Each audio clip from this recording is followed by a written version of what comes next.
asalaamualeykum wa rahmatullahi wa barakaatu. bokki As-Samadiyya yëpp, bokki jullit yi, bokki taalibe yi, bokki dëkkandoo yi, seen mbokkum jullit di seen mbokkum taalibe Abdou Samad Chouaïbou moo leen di nuyu di leen ziyaara, waaye di leen balu àq ju mu xam ak ju mu xamut, di leen bal àq, di leen ndokkeel ci weer wu tedd wii di shahru ramadan al mubarak. di ñaan yàlla ñu am ci njéggalug yàlla ak ngërëmam, te ci darajay weer yu ma goreel nu ci sawara. waaye di ñaanal Cheikh Mouhamadul Muntaxa mi fi nekkal Cheikhul Xadim, yàlla may ko ak wér mu yàgg fi lool ba mottali yéeneem yim yëgal bëgg a liggéeyal sëriñ bi te ñaan ko moom. di ñaanal bokkam yëpp, ay rakkam ak i doomam ak i sëtam ak i sëtaatam ak seex yi aju ci kër sëñ Tuubaa gépp ak taalibe yi sëñ Tuubaa yëpp yi ne ci biir réew mi ak bitim réew. di leen ziyaara, di leen ndokkeel bu baax nag. kenn ku nekk nga tane nga dimbale ko te yàlla rek tax. loo am solo la ci weer bi. baax na ci weer yëpp, waaye ci wii la rawe. ndax suñ borom ku may lu la ëpp rek wàllu jàmbur a nga ca, boo ko xamee ak boo ko xamut. loolu nag fépp la baaxe, waaye suñ dëkk bii ci la rawe.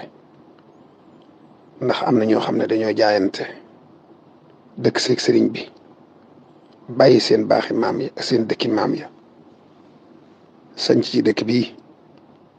te am na ci ñoo xam ne fi ñu nekk ci dëkk ba sori na lool ak biir dëkk bi, te ñàkk nañu mooy lool. danañ woor ba ngoon léeg-léeg galaas wala ndox mu sedd wala yuñ mën a jëfandikoo sax da leen di të. loolu nag jàpp naa ne ñii nga xam ne seen loxo jot na seen gannaaw, ni ko wolof di waxe, nañu bàyyi xel ñi seen loxo jotut seen gannaaw, di leen fekki di leen dimbale.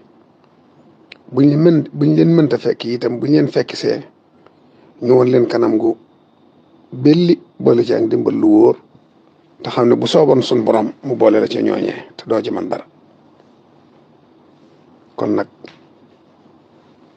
ku ko daa def nga yokk sa loxo ci weer bi, ku ko daawul def nga def ko.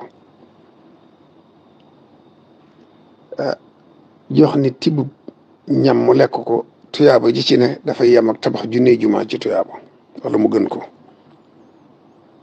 waaye nag bu dee ci koor nag dañ koy ful te defee lu baax nag baax na fu ne, waaye defe ko ci Tuubaa la gëne. moom it loo fi def ci lu baax dañ koy ful. kon nañu bàyyi xel ñi nga xam ne dañ xëy woor ni nga woore la ñuy woore, yàlla jox la loolu ëpp loo xam ne ñu bari xañ nañ ci.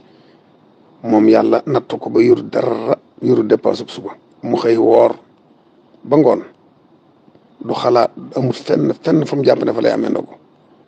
kooku de jox ko ndogu te yaa bu jur rëy ngi ci. kon nag di leen bàyyi xel, rawatina ñi nga xam ne mënuñu koo wax te boroomi kersa lañ. la ñuy dund ak la ñuy daj kenn xamut nu mel ci jafe-jafe.